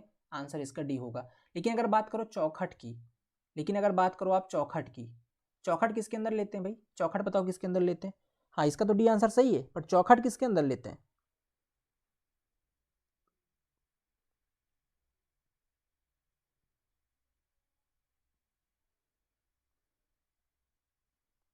ठीक है, चौखट बताओ आप, ठीक है। चौखट, चौखट हो गया आपका, ओके। फ्रेम, राफ्टर बीम्स हो गई, ये सब किस में मेजर करते हैं? राफ्टर बीम हो गई, ये सब अपन मेजर करते हैं मीटर के अंदर, ठीक है। किस में मेजर करते हैं? मीटर के अंदर। तो इनको याद रखना आप, ठीक है। मीटर क्यूब नहीं, मीटर क्यूब नहीं गुरप्रीत, गलत है। वही इसलिए मैंने डाउट रहता है हमेशा, इसमें मीटर क्यूब लगा देते हैं। मीटर क्यूब नहीं, चौखट हो गया आपका, राफ्टर बीम हो गई आपकी, ठीक है। या कि आपका डोर विंडो के फ्रेम्स हो गए, ये बात भी याद रखना आप। डोर विंडो के फ्रेम हो गए आपके, ठीक है। डोर विंडो फ्रेम हो गए आपके, ठीक है। ये सभी हम लोग मेजर करते हैं किसके अंदर? मीटर के अंदर, ठीक है। ये सभी किसके अंदर मेजर करते हैं? रनिंग मीटर में, सही बोल रहे हैं, मीटर के अंदर रनिंग मीटर में मेजर करते हैं, ठीक है। तो ये आपको याद रखना है, ये सभी रनिंग मीटर के अंदर मेजर करते हैं। बाकी आपका जो शटर होता है वो मीटर स्क्वायर के अंदर लेते हैं। चलिए अगले क्वेश्चन पे चलते हैं। नहीं नहीं नहीं, मीटर क्यूब में नहीं लेंगे, मीटर क्यूब में नहीं लेंगे, मीटर में लेते हैं, मेजर्ड इन मीटर, ठीक है, मीटर में मेजर करते हैं। चलिए, the plan of building in the form of square with centre line dimension of outer walls as 14.7 metre into 14.7 if the thickness of the walls in superstructure is 0.3 metre then its plinth, ये plinth है ठीक, इसके बगल में H भी है, plinth area is, इसका plinth area क्या होगा। कहने का मतलब ऐसा है कि अगर कुछ आपका स्ट्रक्चर ऐसा है ठीक है, यूं है कुछ ठीक है, इस तरीके से दिया हुआ है ठीक है, ओके। अब इनकी सेंटर लाइन डायमेंशन आपको दी गई है, जस्ट सेकेंड ठीक है। इनकी सेंटर लाइन डायमेंशन मतलब यहाँ से ये सेंटर लाइन डायमेंशन इनकी ये वाली, ये कितना दिया है 14.7 मीटर, और ये इधर से भी 14.7 मीटर दी गई है ठीक है। ये वाली डायमेंशन भी आपकी ठीक है, एक ये वाली होगी और एक आपकी ये वाली है आपकी डायमेंशन 14.7 मीटर, दोनों आपकी 14.7 मीटर 14.7 मीटर दिया हुआ है ठीक है। अब आपसे बोल रहे हैं कि इसका प्लिंथ एरिया क्या होगा अगर सुपर स्ट्रक्चर में इस दीवार की मोटाई आपकी 30 सेंटीमीटर हो तो ठीक है, 30 सेंटीमीटर हो तो क्या करना है, प्लिंथ एरिया मतलब पूरा एरिया लेते हैं, ये पूरा दीवार सहित कवर होगा पूरा ये एरिया, पूरा एरिया अपने को लेना है प्लिंथ एरिया के अंदर। तो अपने क्या करना होगा भाई, ये 14.7 तो सेंटर तक है, इधर भी ऐड करना पड़ेगा कुछ और इधर भी अपने, क्योंकि पूरी लेंथ लेनी है। तो अगर पूरी दीवार 30 की है तो आधी कितनी होगी 0.15 की, और इधर भी 0.15, कुल मिलाकर के इस 14.7 में 0.5 इधर का, 0.15 इधर का, 0.15 इधर का ऐड करना है। तो जो टोटल लेंथ ये वाली हो जाएगी, ये हो जाएगी आपकी 15 मीटर की, और सेम चीज इधर भी इसी तरीके से ऐड करेंगे तो ये दीवार आपकी हो जाएगी कितने की 15 मीटर की। अगर इसका प्लिंथ एरिया निकालेंगे तो 15 × 15 को गुणा कर देंगे, 15 × 15 का आंसर आएगा 225 मीटर स्क्वायर, आंसर होगा डी नंबर ठीक है। 216 नहीं भैया, 216 कहाँ से आएगा, 225 प्लिंथ एरिया पूछ रहा है आपसे, ध्यान दीजिएगा आपसे प्लिंथ एरिया पूछ रहे हैं ठीक है, आपसे प्लिंथ एरिया मतलब ये पूरा एरिया ठीक है। कलर अगर चेंज कर दूं मैं अगर नहीं दिख रहा तो ठीक है, जस्ट सेकेंड, हाँ अभी देखो बड़ा हो गया यार, एक मिनट, हाँ ठीक, देखो ये पूरे एरिया की बात कर रहे हैं, ये पूरा एरिया कवर होगा प्लिंथ एरिया में। जब पूरा एरिया आप कवर कर रहे हो तो इसका मतलब है कि आप पूरी लेंथ लेंगे, ये वाली पूरी लेंथ लेंगे, और ये पूरी लेंथ कितनी है भाई 14.7 तो अंदर है, 30 ऐड करेंगे तो 15 हो जाएगा, और 15 इधर का, टोटल कितनी होगी 225 ठीक है, 225 हाँ। चलिए भाई अगला क्वेश्चन आपके सामने है, बढ़िया चल रही क्लास, आ रहा है समझ में सभी के, बताइए। The value of property during its useful life based on purchased value and depreciation etcetera is known as, क्या कहते हैं, value of property during its useful life ठीक है, based on purchase and value, कहने का मतलब खरीदारी या बेचने के बेस पर प्रॉपर्टी की यूजफुल लाइफ ठीक है, मतलब यूजफुल लाइफ के समय पर क्या कहलाती है, जो उसकी वैल्यू क्या कहलाती है ठीक है।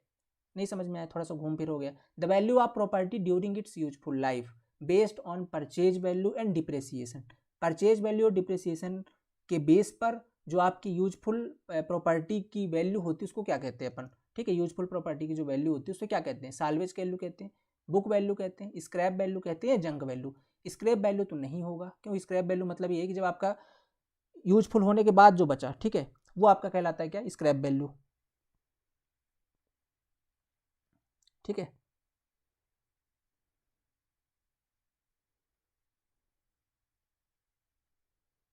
नहीं साल्वेज नहीं है, साल्वेज भी नहीं है,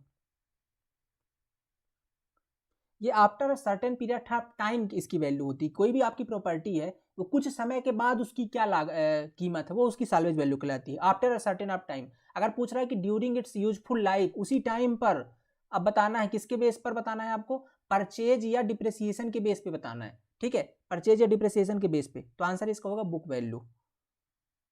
हाँ स्क्रैप में डिसमेंटल हो जाता है, इसका आंसर हो जाएगा आपका बुक वैल्यू ठीक है, तो आंसर इसका क्या होगा बुक वैल्यू। आफ्टर डिसमेंटल जो मूल होती है वो इसकी स्क्रैप वैल्यू ठीक है। चलिए समझ रहे ना, दोनों में अंतर थोड़ा समझिएगा। साल्वेज वैल्यू क्या होता है, salvage value after a certain of time, कुछ समय के बाद ठीक है आपकी जो प्रॉपर्टी की कीमत होगी वो उसकी साल्वेज वैल्यू है, या उसको आप दोबारा बेचना चाहते हो तो उसको एक नाम से और जानते हैं रीसेबल वैल्यू भी ठीक है। ठीक है, तो अपन दूसरी वैल्यू क्या बोलते हैं, रीसेबल वैल्यू भी। साल्वेज वैल्यू का दूसरा नाम रीसेबल होता है, बट यहाँ पे क्या पूछ रहा है, यूजफुल लाइफ के दौरान क्या वैल्यू होगी, तो बुक वैल्यू है ठीक है। हर साल जैसे कोई प्रॉपर्टी है आपकी, आप उसको यूज किए जा रहे हो, अब उसमें आप भाई हर साल आपने उसमें मरम्मत नहीं करवाया, डिप्रिसिएशन आ गया कुछ उसकी कीमत पे, भाई आप नई प्रॉपर्टी कीमत और कुछ टाइम बाद उसमें क्या डिप्रिसिएशन आ जाता है बिल्डिंग में, तो उसकी कीमत कुछ कम हो गई, तो हर एक साल कितनी डिप्रिसिएशन हुआ उसको हटा करके उसकी एक वैल्यू बुक के अंदर नोट की जाती है, उसको अपन बुक वैल्यू बोलते हैं। तो आंसर इसका क्या होगा, बुक वैल्यू होगा। ठीक है ना। चलिए अगला question, thickness of plastering is usually, कितना लेते हैं भाई थिकनेस ऑफ प्लास्टरिंग यूजुअली कितना लेते हैं अपन, वैसे कितना लेते हैं 12 mm लेते हैं, ये तो सबको पता है, बच्चा बच्चा जानता है इसका आंसर। ठीक है, आंसर इसका सभी को पता है, आंसर क्या होगा 12 mm। ठीक है, तो जो अपन कितना लेते हैं भाई 12 mm लेते हैं। ओके हाँ चलिए, यूजुअली जो अपन लेते हैं ठीक है वो कितना लेते हैं 12 mm। ओके हाँ भाई बढ़िया। चलिए अगले क्वेश्चन पे, using straight line method annual depreciation is D equal to, ये दोबारा क्वेश्चन रिपीटेड है, डिप्रिसिएशन जो लाइन के मेथड के अकॉर्डिंग, ठीक है, जो हम निकालते हैं डी की वैल्यू। ओके सॉरी, अगर डिप्रिसिएशन आपका डी है तो आपका एनुअल डिप्रिसिएशन कितना होगा ये बताना है आपको। ठीक है, अगर डिप्रिसिएशन आपका डी हो तो एनुअल डिप्रिसिएशन कितना होगा बताना है। क्या होता है भाई, अभी मैंने बताया इसको, नीचे क्या देखना है आपको, नीचे था आपका लाइफ इन ईयर। ठीक है, ठीक है, लाइफ इन ईयर लेते हैं, नीचे आपका लाइफ इन ईयर होता है, मतलब ओरिजिनल कॉस्ट आपने कितनी लगाई, उसमें से स्क्रैप वैल्यू कितनी है वो हटा दीजिए, जितना बचा उसको लाइफ इन ईयर से डिवाइड कर दीजिए, आंसर निकल कर आएगा आपका स्ट्रेट लाइन मैथड से कितना डिप्रिसिएशन हुआ। ठीक है, कितना डिप्रिसिएशन हुआ 21 का डी। हाँ ये आंसर सही किया। जिस भी क्वेश्चन का आप आंसर बता रहे हैं उसके बगल में क्वेश्चन नंबर जरूर लिखिए, कंफ्यूजन हो जाता है ना, आप अगर वीडियो पीछे देख रहे हैं मैं बाद में देख रहा हूँ। ठीक है, तो आंसर क्या हो जाएगा इसका D number, original cost minus scrap value out of life in year. अगले क्वेश्चन पे, the value of property at the end of its useful life without being dismantle is known as, ये question अच्छा है। The value of property, अभी देखिए जो अभी मैंने बताया उसका जस्ट आंसर यही है। ठीक है, इसमें दिमाग लगाइए, इसका आंसर क्या होगा।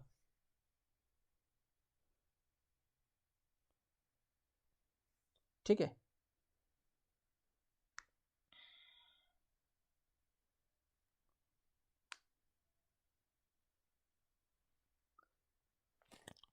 ठीक है, साल्वेज वैल्यू बोल रहे हैं आंसर, साल्वेज अब तो होगा।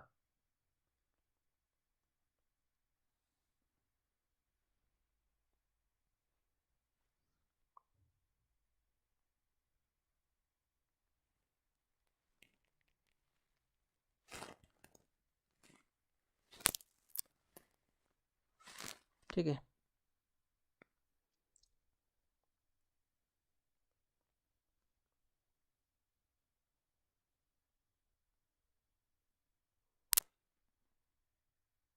ठीक है, आप सब साल्वेज बता रहे हैं पर मैं बताना चाहता हूँ इसका आंसर आपका साल्वेज नहीं होगा।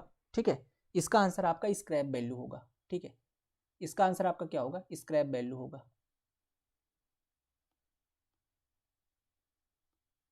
ओके, इसका आंसर आपका क्या होगा, स्क्रैप वैल्यू होगा।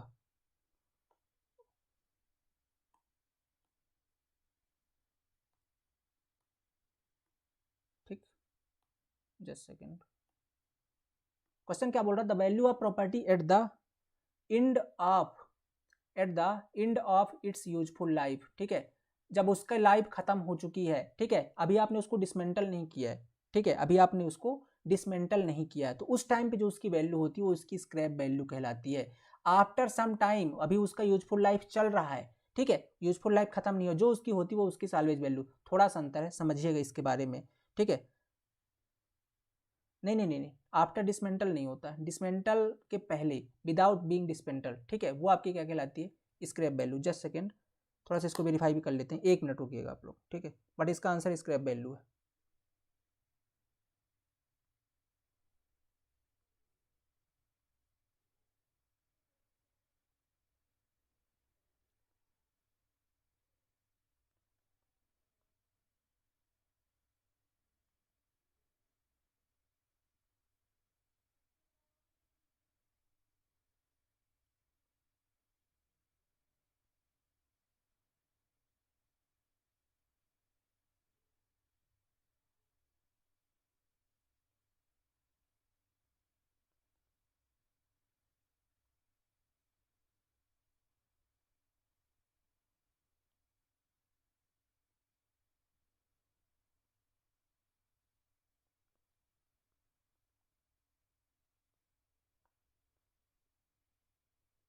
चलो छोड़ो इस क्वेश्चन को, इस पर डाउट है यार, क्योंकि क्योंकि एक बहुत ऑथेंटिक किताब है। हाँ हाँ, हाँ आप सही बोल रहे हो, ठीक है, मेरे को भी डाउट आ रहा है इस पर, ठीक है, क्योंकि एक बहुत ऑथेंटिक किताब, नाम तो नहीं लूँगा अदरवाइज कॉपीराइट आ जाएगा। उसके अंदर इसका आंसर कितना दिया हुआ है, आंसर इसका बी नंबर दिया हुआ है, ठीक है, स्क्रैप वैल्यू दिया हुआ है, ठीक है। इसका आंसर, बहुत ऑथेंटिक किताब है एसएससी जेईई की, अब आप समझ सकते हो कौन सी बुक की बात कर रहा हूँ मैं। उस बुक के अंदर इसका आंसर आपका स्क्रैप वैल्यू दिया हुआ है, ठीक है। अब इसको वेरीफाई करके अपन अगले सेशन के अंदर देखेंगे आंसर नंबर बी इसका, बट होगा तो इसका साल्वेज ही है, क्योंकि स्क्रैप वैल्यू आफ्टर डिसमेंटल नहीं होती, विदाउट बीइंग इसमें डिसमेंटल लिखा हुआ है, ठीक है। तो हाँ ठीक है, ठीक है, इसको अपन पेंडिंग छोड़ेंगे, ठीक है, इसका अपन पेंडिंग छोड़ेंगे। कन्फ्यूजन मेरे को इसलिए होगा क्योंकि एक बहुत ऑथेंटिक किताब है, आप समझ सकते हो एसएससी जेईई की बहुत चलती हुई किताब है। उस किताब के अंदर जो है तो इसका आंसर आपका बी दिया हुआ है, ठीक है, ओके। नहीं नहीं नहीं नहीं भैया, यूथ नहीं है, थोड़ा और दिमाग लगा लो। नाम तो नहीं बोलूँगा क्योंकि ये भी बहुत ज़्यादा कॉपीराइट मार रहे हैं लोग, है ना, तो नाम नहीं बोलूँगा, बट आंसर इसका एक बहुत ऑथेंटिक किताब है, मानी जानी किताब है, समझ जाइएगा, उसके अंदर इसका बी दिया हुआ है, ठीक है। खैर इसको कल वेरीफाई करेंगे। चलिए अगले क्वेश्चन पे आइए।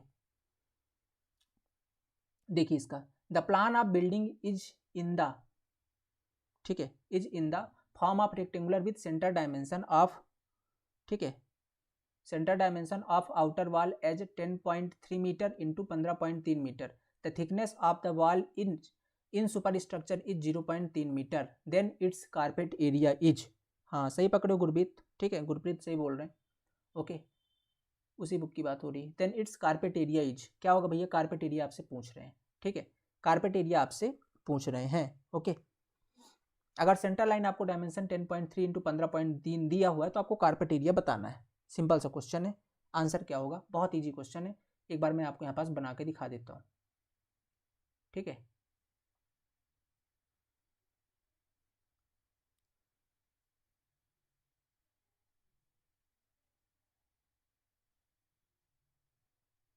चलिए भाई, हाँ आंसर भी आने लग गए हैं, ठीक है। अब देखो आपको सेंटर लाइन मतलब यहाँ से यहाँ तक की डायमेंशन दी हुई है, ठीक है, ये कितना दिया हुआ है, ये आपको 15.3 दिया हो, 15.3 मीटर, और ये वाली जो आपको दूरी दी गई है ये आपको दिया गया है 10.3 मीटर। अब हमको निकालना है कारपेट, कारपेट आप कहाँ बिछा सकते हो भैया, आप दीवार में नहीं बिछा सकते हो कारपेट के एरिया पर, आप अंदर अंदर कमरे के बिछा सकते हो, इस वाले एरिया पे, वॉल पे नहीं बिछा सकते हो। प्लिंथ आप पूरा ले सकते थे, तो कारपेट आपका केवल ये वाला एरिया है, ठीक है, अंदर वाला, तो अंदर डायमेंशन कितनी होगी, अपन इसमें 15 ये वाला माइनस करेंगे और 15 ये वाला, मतलब 30 माइनस करेंगे, मैंने 15.30 में से 30 माइनस कर देंगे तो 15 बचा, और इधर आपका 10 बचा, ठीक है, इधर आपका 10 बचा, इधर भी अपन आधा आधा माइनस करेंगे, इधर भी और इधर भी, ये दोनों माइनस कर देंगे, केवल ये वाले डायमेंशन लेंगे, ठीक है। तो 15 इंटू 10 आंसर 150, ठीक है, तो आंसर आपका ए नंबर करेक्ट, ठीक है भाई, ए इसका आंसर करेक्ट। चलिए अगले क्वेश्चन पे चलते हैं, सबके समझ में आ गई, इसमें कोई दिक्कत नहीं किसी को, हाँ चलिए भाई 150 बढ़िया। Pick up the item of work not included in the plinth area estimate, ठीक है, ऐसा कौन सा आइटम है जो प्लिंथ एरिया एस्टिमेट के अंदर इंक्लूड नहीं किया जाता है, वॉल थिकनेस की जाती है, रूम एरिया किया जाता है, बरांडा है, कोर्टयार्ड, इनमें से कौन सा नहीं किया जाता है, प्लिंथ एरिया में कौन सा एरिया इंक्लूड नहीं करते हैं, ठीक है, 24 का बताना है आंसर, ठीक है, 24 का डी, सबके आंसर आ रहे हैं धड़ाधड़ एकदम, ठीक है, आदित्य बहुत बढ़िया। पिकअप द करेक्ट आइटम, जो अपन नहीं करते भैया, वॉल थिकनेस तो करते हैं, मैंने दिखा दिया, रूम का एरिया भी कर लेते हैं, वरांडा भी कैलकुलेट करते हैं, कोर्ट यार्ड नहीं लेते हैं, प्लिंथ एरिया में अपन कोर्ट यार्ड एरिया को इंक्लूड नहीं करते हैं, तो जब प्लिंथ एरिया एस्टिमेट करेंगे तो भी इसको इंक्लूड नहीं करेंगे, तो आंसर इसका हो जाएगा डी नंबर, डी इसका करेक्ट आंसर है, ठीक है, डी इसका करेक्ट आंसर है, प्लिंथ एरिया को अपन इंक्लूड नहीं करते हैं, सॉरी प्लिंथ एरिया में कोर्ट यार्ड एरिया को इंक्लूड नहीं करते हैं, ठीक है। चलिए अगले क्वेश्चन पे चलते हैं। A work costing of 20,000 is termed as, जो 20,000 तक के काम होते हैं उनको अपन क्या बोलते हैं, पीटी वर्क बोलते हैं, माइनर बोलते हैं, माइनर प्रोजेक्ट बोलते हैं, मेजर प्रोजेक्ट बोलते हैं, ठीक है, क्या होता है 24 का डी नंबर, हाँ सबके सही भाई, सबके सही, जानवी बिल्कुल सही बोल रहा हूँ, ठीक है। इसका बताइए, a work costing 24,000 is termed as, ठीक है, कभी बार आपसे कहना चाहते हैं कि 20,000 रुपए के वर्क को क्या कहा जाता है, पीटी वर्क कहते हैं, माइनर वर्क कहते हैं, मेजर वर्क या माइनर प्रोजेक्ट।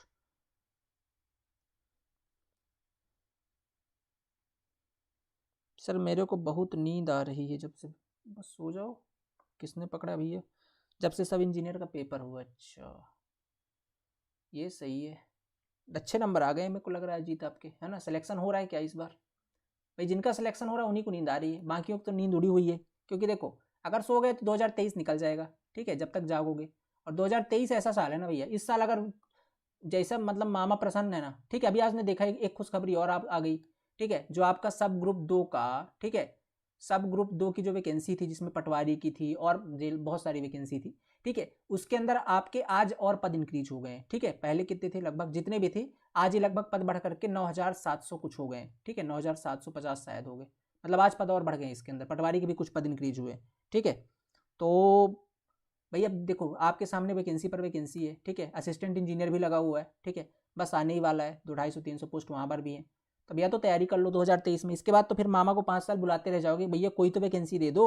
अभी जिस प्रकार ये वर्षा आपके ऊपर हो रही है ना वैकेंसियों की, ये फिर नहीं होगी। ठीक है, तो अभी तो पढ़ लो, है ना, नींद वन पे क्या है, जाग जाओ नींद से। हाँ 9073 हो गए, सही, आपको डाटा जो अच्छे से पता है। ठीक है, तो अभी ये वैकेंसी और बढ़ गई। बताइए इसका आंसर क्या होगा, आपने इनका आंसर नहीं बताया, पीटी वर्क होता है नहीं। ठीक है, 20,000 तक है तो पीटी वर्क बोलते हैं। 20,000 से इसकी लिमिट अगर 1,00,000 तक है, ठीक है, 20,000 से 1,00,000 तक, ठीक है, 1,00,000 तक, तो इसको अपन लोग क्या बोलते हैं, इसको माइनर वर्क बोलते हैं। ठीक है, माइनर वर्क बोलते हैं। ठीक है, और अगर 1,00,000 से ज़्यादा है, ठीक है, मोर देन 1,00,000, तो इसको अपन फिर क्या बोलते हैं, इसको हम लोग बोलते हैं मेजर वर्क। ठीक है, क्या बोलते हैं भाई, मेजर वर्क। तो आंसर इसमें से दोनों याद रख लेना, माइनर किसको बोलते हैं, मेजर किसको बोलते हैं, और पीटी किसको बोलते हैं। ठीक है, अच्छा रिजल्ट के चक्कर में नींद आ रही है, हाँ बढ़िया, आएगा भैया रिजल्ट भी आएगा। ठीक है, पार्टी भी होगी, आप लोगों की सिलेक्शन भी होगा, सब्र तो रखिए। हाँ, एक ही दिन में कैसे होता है। हाँ,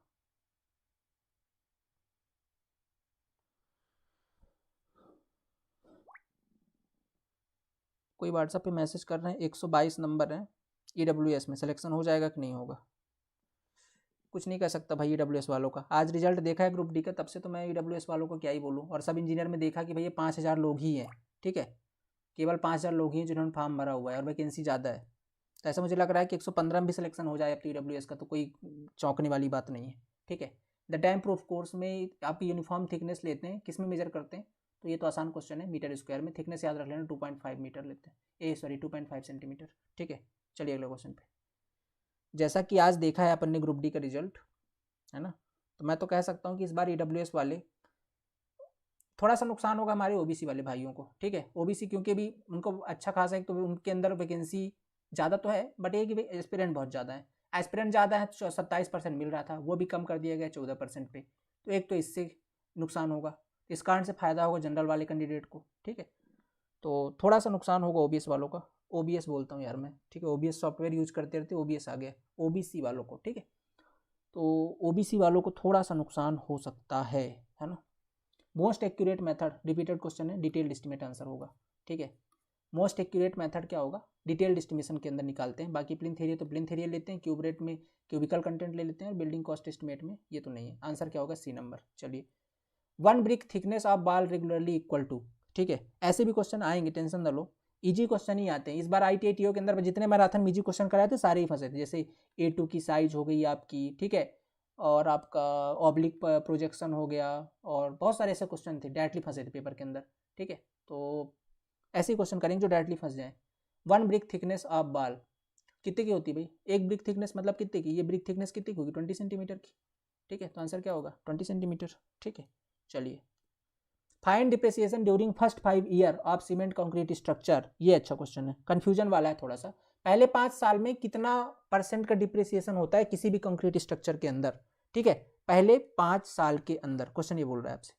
ठीक है, पहले 5 साल के अंदर कितना होता है। ठीक है, आप इसका आंसर बताएं, तब तक मैं एक इन्फॉर्मेशन दे देता हूँ आपको। ठीक है, जो लोग देर से जुड़े हैं उन सभी भावी छात्रों को एक इम्पॉर्टेंट इन्फॉर्मेशन है। अगर आप मध्य प्रदेश NHM यानी नेशनल हेल्थ मिशन के थ्रू जो सब इंजीनियर की भर्ती आई है, इसका क्रैश कोर्स ज्वाइन करना चाहते हैं, जिसके अंदर जो चीज़ें पढ़ रहे हैं उसका एकदम डिटेल में, सारी डिटेल तो नहीं बोलूँगा, क्रैश कोर्स ही है, लगभग 50 से 60 घंटे कोशिश कर रहे हैं 100 घंटे के अंदर अंदर सभी जितनी भी सिलेबस है आपका संपूर्ण सिविल इंजीनियरिंग अच्छे तरीके से कवर कर दें, क्योंकि इस बार सब इंजीनियर में मतलब NHM के अंदर बहुत अच्छा मौका है आप लोग के पास, क्योंकि ओनली टेक्निकल है, तो बस वही चीज़ें आपको पढ़नी है। तो एक क्रैश कोर्स हमने स्टार्ट किया हुआ है, ये बैचेज अभी एक के दो मतलब विद इन 1 वीक हुआ इसके स्टार्ट हुए। ठीक है, वहाँ पर आपको कंप्लीट टेक्निकल जितना भी आपका सिलेबस है सब इंजीनियर को मिल जाएगा।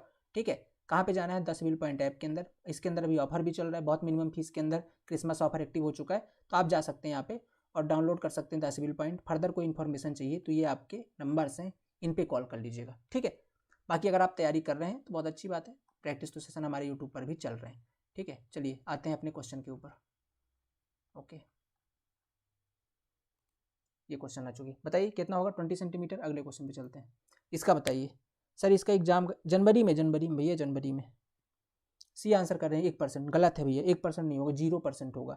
5 साल तक, ठीक है, 5 साल तक किसी भी, याद रख लीजिएगा अच्छे तरीके से, 5 साल तक किसी भी सीमेंट कंक्रीट, यानी कि आरसीसी बोल दूं क्या मैं, चलो पीसीसी, जो भी है, सीमेंट कंक्रीट का स्ट्रक्चर है, ठीक है, सीमेंट कंक्रीट स्ट्रक्चर के अंदर 5 साल तक कोई डिप्रेसिएशन नहीं होता है, 0 डिप्रेसिएशन। दिमाग में बिठा लीजिए ये बात, ठीक है, 0 डिप्रेसिएशन। आफ्टर 5 ईयर, ठीक है, after 5 year, okay, after 5 year इसके अंदर 1% का डिप्रेसिएशन देखने को मिलता है, ठीक है, 1% का डिप्रेसिएशन आफ्टर 5 साल। 5 साल तक कोई डिप्रेसिएशन नहीं, ठीक है। पूछे 5 साल बाद तो 1% का, तो आंसर इसका जी नंबर, 1 नंबर होगा, ठीक है, 29 का ही। अगले क्वेश्चन पे चले, ये अगला question. Estimate for electrical wiring is prepared on the basis of, electrical की जो वायरिंग है वो किस बेसिस पर प्रिपेयर की जाती है, उसका एस्टिमेट किस बेस पर निकाला जाता है। सर इस एग्जाम में जनरल की कितनी वैकेंसी है, मेल कैंडिडेट 55 पोस्ट टोटल है यार, अब देखना पड़ेगा, पर वैकेंसी ठीक ठाक ही है, 15-20 होंगी पोस्ट, और क्या 20-25 जो भी है, ठीक है, देखना पड़ेगा, पर ठीक ठाक है, 55 पोस्ट है टोटल। ओके, तो आंसर क्या होगा इसका, 30 का आंसर क्या होगा, किसके बेस पे बनाते हैं, 30 का डी बोल रहे हैं, नंबर ऑफ पॉइंट्स, बहुत सही, नंबर ऑफ पॉइंट्स के बेस पर। कभी घर में फिटिंग वगैरह कराया होगा, देखा होगा, जो आपका इलेक्ट्रिकल वाला इंजीनियर आता है वो पॉइंट्स पूछा है, कितने टोटल पॉइंट्स है, उसके हिसाब से कैलकुलेट करते हैं, ठीक है। Which of the following tax generally not applicable to the residential building, ऐसा कौन सा टैक्स है, ठीक है, जो रेसिडेंशियल यानी कि आवासीय घरों के लिए अप्लाई नहीं होता है, ठीक है। 31 का म्यूनसिपल टैक्स, तो ये तो होता है भाई, आप लोग देते हो म्यूनसिपालिटी को टैक्स अपना, अगर आप किसी नगर पालिका के अंदर रहते हो। सेल्स टैक्स, प्रॉपर्टी टैक्स और वेल्थ टैक्स। तो रेसिडेंशियल बिल्डिंग में कौन सा टैक्स नहीं लगता है, आंसर बताइए, ठीक है, कौन सा आपका नहीं होता है। अच्छा 11 है, चलिए 11 भी ठीक है ना। वैसे तो मुंह में, ऊँट के मुंह में जीरा वाला हाल है, बट जो है तो है ना। सी आंसर, हाँ सी बिल्कुल सही, सेल्स टैक्स नहीं लगता है, ठीक है। वेल्थ टैक्स, अगर इनकम अच्छी खासी तो देते होंगे वेल्थ टैक्स, ठीक है। प्रॉपर्टी टैक्स भी आपको देना पड़ता है, और म्यूनसिपल भी। आपका सेल्स टैक्स ये केवल सेल्स के बिजनेस पे लगता है, ठीक है, आपका रेसिडेंशियल बिल्डिंग्स पे नहीं लगता है, ठीक है। अगले क्वेश्चन पे, the value of demolished material is known as, किसी डिमोलिश्ड मटेरियल की जो वैल्यू होती है उसको क्या बोलते हैं, 32 का आंसर, ठीक है। हाँ ये देखो, ठीक है भैया, इस बुक में ही गलत आंसर दिया था, ठीक है ना। 122 EWS any chance sports news with Nick, तो आप तो स्पोर्ट्स की न्यूज़ पे ध्यान दीजिए निक जी, है ना। सिलेक्शन तो आपका आप छोड़ दीजिए 122 पे, अगर किस्मत चमक गई, 1 आध 2 4 नंबर नॉर्मलाइजेशन में मिल गए, तो फिर आप वहीं सब इंजीनियर के रहते हुए दीजिएगा स्पोर्ट्स न्यूज, ठीक है। पर एक स्पोर्ट्स न्यूज हम आपको दे देते हैं आज, श्याम करण जी इस बार के, ठीक है, श्याम करण, ठीक है, श्याम करण सबसे ज़्यादा 18 करोड़, ठीक है, 18 करोड़ में बिकने वाले IPL के सबसे महंगे खिलाड़ी हैं आज तक के इतिहास में, ठीक है भाई। 4 इंच के हैं, 4 फुट के, देख लीजिएगा उनको, है ना। श्याम करण 18 करोड़, समझ रहे हो ना। हाँ, सबसे मोस्ट एक्सपेंसिव, पंजाब ने उन पर खेला है दाव, है ना। तो IPL इस बार सबसे महंगा होने वाला भाई, फीफा आपने देखा, अब IPL देखिएगा, ठीक है। चलिए क्वेश्चन बताइए इसका, the value of demolished material, scrap value होगा, वहाँ पे क्या लिखा था, विदाउट बीइंग डिसमेंटल्ड, तो वहाँ पे साल्वेज ही होगा। इस बुक में आंसर उसका शायद मिस प्रिंट है, मिस गलत जो भी है, गलत दिया हुआ है। हाँ ये देखो 50 लाख और बढ़ा दिया आदित्य ने, 18.5 है, बिल्कुल सही बोल रहे हैं, हम 50 लाख फालतू का काटे ले रहे हैं उनका, है ना। 18.5 करोड़, ये देखो इसका आंसर क्या होगा, स्क्रैप वैल्यू है, ठीक है। स्क्रैप वैल्यू 32 का ए नंबर, ठीक है, 32 का ए नंबर, 18.5 करोड़, अरे सॉरी स्क्रैप वैल्यू, ठीक है। वैल्यू ऑफ डिमोलिश्ड मटेरियल की क्या है, स्क्रैप वैल्यू, करेक्ट, ठीक है। चलो अगले क्वेश्चन पे चलो। For building project estimate which method is generally used in PWD, कौन सा मेथड यूज करते हैं किसी बिल्डिंग का एस्टिमेशन करने के लिए। तो आपने पढ़ा होगा 2-3 प्रकार के method, long ball method, short ball method, ठीक है, long ball short ball method, या सेंटर लाइन, दोनों में कौन सी बेस्ट लगती थी आपको। अगर आपने एस्टिमेशन किया होगा अपने कॉलेज के दौरान पे, तो आपको सेंटर लाइन मेथड ज़्यादा इजी और ज़्यादा एक्यूरेट लगती थी, ठीक है, ज़्यादा इजी ज़्यादा एक्यूरेट लगती थी, ठीक है, तो अपन यही यूज करते हैं यहाँ पे। 33 का होगा आपका सेंटर लाइन मेथड, ठीक है ना। नहीं ए नहीं भैया, ए नहीं, बी नंबर, कैसे कर रहे हो यार आप लोग। 33 का B number centre line method, ठीक है, जिसमें अपन सारे नहीं गुरप्रीत, नहीं गुरप्रीत, पीडब्ल्यूडी प्रोजेक्ट के अंदर, सॉरी पीडब्ल्यूडी बोल रहा हूँ, बिल्डिंग प्रोजेक्ट की एस्टीमेट के अंदर हम जो जनरली यूज करते हैं centre long ball short ball में कैसे करिएगा। देखो हर एक दीवार के पहले आप लॉन्ग बॉल सेलेक्ट करो, फिर शॉर्ट बॉल सेलेक्ट करो, फिर हो सकता है गलती भी हो जाए क्योंकि हर एक लाइन में फिर उसमें जंक्शंस देखो, जंक्शंस तो खैर इस पे आते हैं, बहुत पंचायत है लॉन्ग बॉल शॉर्ट बॉल में, बहुत लंबा जाता है, देखो ना आपने किया होगा, बहुत लंबा करना पड़ता है, ठीक है। तो अपन कौन सा करते हैं, ये वाला सही है पीडब्ल्यूडी के अंदर सेंटर लाइन मेथड। एक बार पूरे दीवार जितना आपकी बिल्डिंग है सबकी सेंटर लाइन निकाल दीजिए, जो टी जंक्शन वो माइनस करने पड़ते हैं, दैट्स इट, बाकी तो सारा खेल सेम होता है, ठीक है ना, तो ये ज़्यादा आसान पड़ता है आपको। ओके, CPWD PWD सब यही यूज करते हैं, ठीक है, सेंटर लाइन मेथड। चलिए अगला क्वेश्चन, एन एस्टीमेट इज, अब ये देखिए ये शुरू में आना चाहिए था, ये लास्ट में आ रहा है आंसर इसका। ईजी टू सेंटर, हाँ सेंटर लाइन ईजी पड़ती है, ठीक है, एक बार लिखते थे अपन center, total center to center distance, ऐसे बस हो गया काम। Cost of structure using thumb rule, random guess of cost, probable cost arrive to before construction, actual cost, क्या होता है आपका एस्टिमेट्स। 34 का आंसर बताना है आपको, 34 का आंसर आपको बताना है, ठीक है।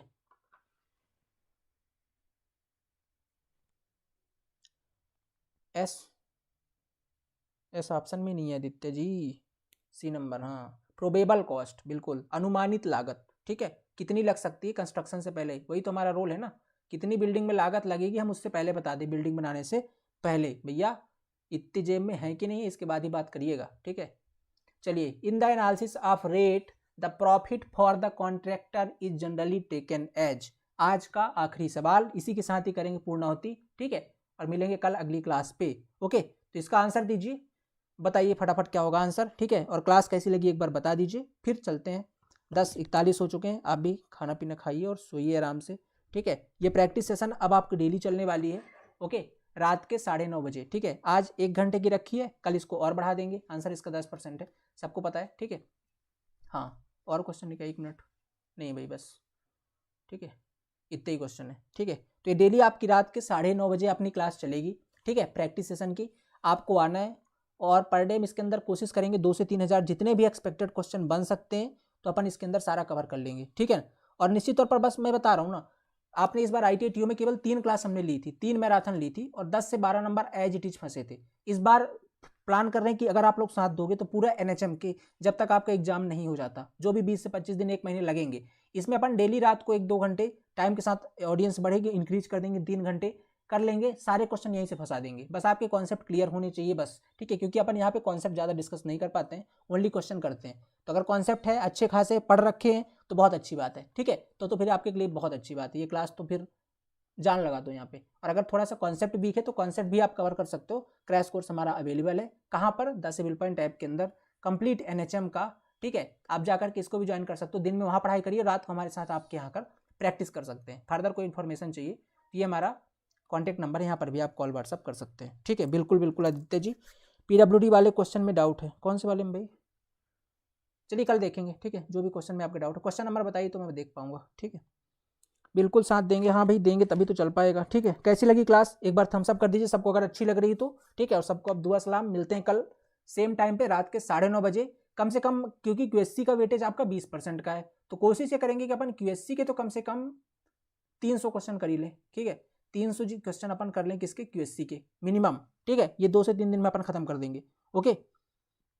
तो अपन QSC के खत्म करेंगे क्वेश्चन, ठीक है। अभी क्या है तो आपके थोड़े से कॉन्सेप्ट बस क्लियर होने चाहिए, पहले से पढ़ा हुआ है तो ये क्लास आपके लिए बहुत शानदार होगी, फिर आप किसी भी एग्जाम को दीजिएगा, सभी के लिए इंपॉर्टेंट है, बाकी फोकस तो हमारा अभी NHM है ही, ठीक है ना, ओके। बाकी आप में से अगर कोई असिस्टेंट इंजीनियर की तैयारी कर रहा है तो उसका एक अच्छा सा फाउंडेशन बैच कल एक वीडियो अपलोड किया था, उसको जरूर देख लीजिएगा, ठीक है, फाउंडेशन बैच चल रहा है, उसको भी आप लोग ज्वाइन कर सकते हैं, ठीक है। मिलते हैं अगली क्लास के अंदर, thank you so much, have a nice day, take care yourself, क्योंकि अब कोविड आ चुका है, अपनों का ध्यान रखिए, जहां भी जाएं भीड़ भाड़ में मास्क का प्रयोग जरूर करें, ठीक है, सुरक्षित रहें, सतर्क रहें, और अपनी पढ़ाई को कंटिन्यू रखें, ठीक है। मंजिल आपको एक दिन जरूर मिलेगी, जहां भी आपका मुकाम है वहां आप जरूर पहुंचेंगे, नियत नितत सतत बस प्रयास करते रहें। ठीक है, इन्हीं बातों के साथ आज की क्लास को देते हैं विराम। मिलते हैं कल अगली क्लास में।